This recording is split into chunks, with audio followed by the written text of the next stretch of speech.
संगीन रही आसाम बन्या परिस्थिति ब्रह्मपुत्र और यार शाखा नदीगुड़िकर जलस्तर कमु न परिस्थिति गुरुतर होबार लगी बन्या जोगु गत 24 घंटे 8 जनक मृत्यु होता बेले समुदाय मृत्यु संख्या 46 रे पहुंची राज्यर 29 जिला बन्या जोगु प्रभावित होता बेले 16 लाख अधिक लोक प्रभावित होती बन्या जोगु नगांव जिले में सर्वाधिक 4 लाख लोक प्रभावित होती बन्या जोगु नगांव जिलार एक गाँ भीतर को बाघ पशि आसी 2 जन को आक्रमण कर आहत करिछि तेबे वन विभाग कर्मचारी माने बाघटी को घोड़ाई देइछन्ति सेपटे उपरमुंडरे वर्षा लागि रहिथिबारु बन्या जल बढ़ुछि तेणु आउ किछि जिला प्रभावित हेबार आशंका रहिछि बन्या प्रभावित जिलागुड़िकरे 500 रु अधिक रिलीफ कैंप स्थापन करा जायछि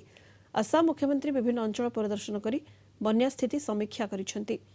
काजीरंगा अभयारण्य रे बन्या पानी प्रवेश करिबारु लक्षाधिक पशु प्रभावित होइछन्ति 17टी पशुंक मृत्यु होइथिबा बेले 72टी पशुंक उद्धार करा जायछि एसडीआरएफ एनडीआरएफ जरूरीकालीन सेवा कर्मचारी को रिलीफ और उद्धार कार्य में मुतयन करा जायछि।